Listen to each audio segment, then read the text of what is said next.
día a día, alimentándonos de la palabra del Señor. En la voz de Monseñor Enrique Díaz, fortalezcamos nuestra fe. Seamos testigos de Jesús vivo y resucitado.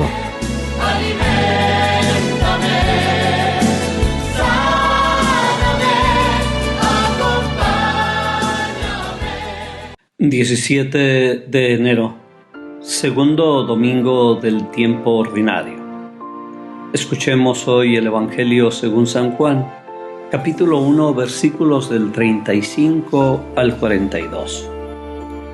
En aquel tiempo estaba Juan el Bautista con 2 de sus discípulos, y fijando los ojos en Jesús que pasaba, dijo: «Este es el Cordero de Dios». Los 2 discípulos, al oír estas palabras, siguieron a Jesús. Él se volvió hacia ellos y viendo que lo seguían, les preguntó: «¿Qué buscan?». Ellos le contestaron: «¿Dónde vives, Rabí?». Rabí significa maestro. Él les dijo: «Vengan a ver». Fueron pues, vieron dónde vivía y se quedaron con él ese día. Eran como las 4 de la tarde. Andrés, hermano de Simón Pedro, era uno de los 2 que oyeron lo que Juan el Bautista decía y siguieron a Jesús. El primero a quien encontró Andrés fue a su hermano Simón y le dijo: «Hemos encontrado al Mesías», que quiere decir el ungido. Lo llevó a donde estaba Jesús y éste, fijando en él la mirada, le dijo: «Tú eres Simón, hijo de Juan.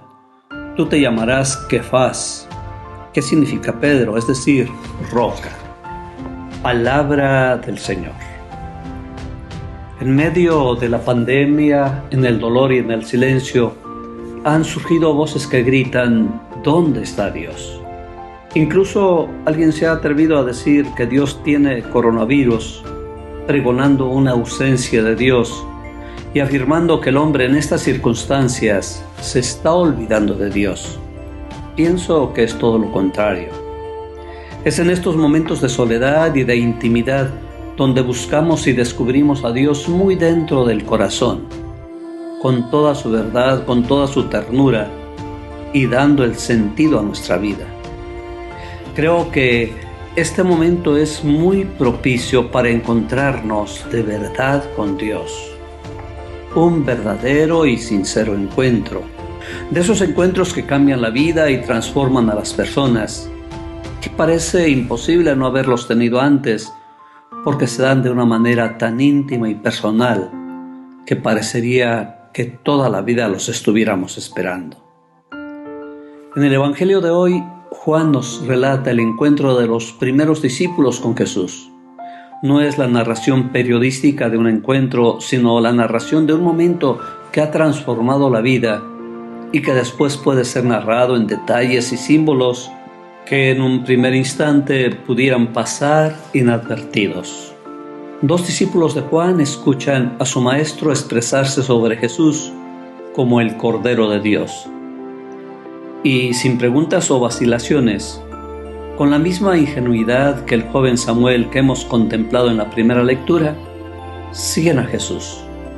Es decir, se disponen a ser sus discípulos, lo que implicará un cambio definitivo para sus vidas.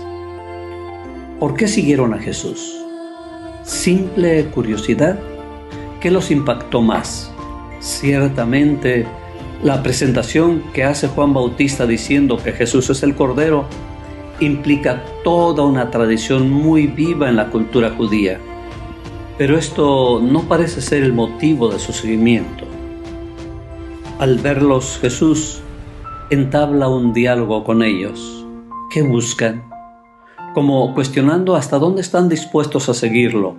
Cuando ellos responden: ¿dónde vives, Rabí?, realmente están preguntando mucho más de su persona, de su presencia y en cuáles ámbitos lo podemos encontrar.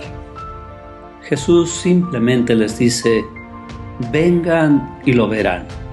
Estos buscadores desean entrar en la vida del Maestro, estar con Él, formar parte de Él.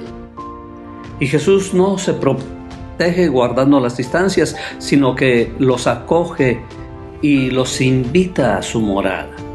Este gesto simbólico se ha comentado siempre como una de las condiciones de la evangelización. No basta dar palabras sino hechos, no teorías sino vivencias, no hablar de la buena noticia sino mostrar cómo la vive uno mismo. O sea, la evangelización no tiene que ser teórica, sino un testimonio. El evangelizador no es un profesor que da una lección, sino un testigo que ofrece su propio testimonio personal. En días pasados, alguien que estuvo grave de COVID me comentaba: hasta ahora que estuve enfermo y solo, he encontrado a Jesús.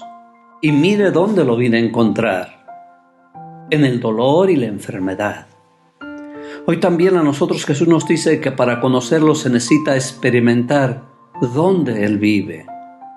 En su palabra, en su Eucaristía, en la vida de los pobres y sencillos, en los enfermos y despreciados, en la soledad y en la impotencia. La pobreza y la sencillez siguen siendo el ámbito de Jesús. Solo quien quiere permanecer ciego no lo puede descubrir. Quizás tengamos miedo de encontrarnos con Jesús y prefiramos declarar su muerte o su ausencia. Pero ahí sigue Jesús viviendo muy cerca de nosotros, compartiendo la vida, es más, amándonos aunque nosotros no queramos reconocerlo. Nada puede sustituir la experiencia de fe personal, honda e íntima, de donde nacerá el deseo de seguir e imitar a Jesús. El culmen del proceso cristiano está en la experiencia de Jesús, como aquellos discípulos que vieron dónde vivía y se quedaron con Él ese día. El impacto de la vivencia, del testimonio, conmueve a los discípulos y ellos se convierten en mensajeros que atraerán a nuevos discípulos. A Pedro hasta el nombre le cambia para indicar la profundidad de este encuentro. Seguir a Jesús, caminar con Él, no puede hacerse sin haber tenido una experiencia de encuentro con Él. Pero también, una vez encontrado a Jesús, no podemos continuar con nuestra vida gris e indiferente. Encontraremos un verdadero impulso y una nueva fuerza para servir a los hermanos al estilo de Jesús, para dar a conocer, con obras más que con palabras, su persona y su vida. Será urgente convertirnos en misioneros de su Evangelio. Ciertamente la vida actual está llena de ruidos, de prisas y ahora de incertidumbres. Pero eso no nos da derecho a decir que Dios no existe o que está ausente. Necesitamos escuchar la palabra de Dios, guardarla en nuestro corazón. Cuando Samuel, en la primera lectura, escuchó el llamado de Dios, se dice que en aquel tiempo la palabra de Dios era escasa. Y uno se pregunta si la palabra de Dios es escasa o nosotros estamos tan sordos que no queremos escucharla. Perdemos la capacidad del silencio, la capacidad de escuchar en nuestra interioridad la voz de Dios que nos habita. Dios puede continuar siendo aquel desconocido en el cual estamos inmersos y rodeados por su amor. Hoy debemos hacernos una serie de preguntas y disponer nuestro corazón para responder sinceramente al Señor. ¿Estoy dispuesto a reconocer a Jesús en mi vida cotidiana y permitir que trastoque mis intereses más profundos? ¿Puedo, como Pedro, no solo cambiar mi nombre, sino mis actividades y prioridades? ¿Estoy dispuesto a tener un encuentro profundo con Jesús en estos momentos y en estas situaciones? ¿Qué medios estoy poniendo para que pueda realizarse?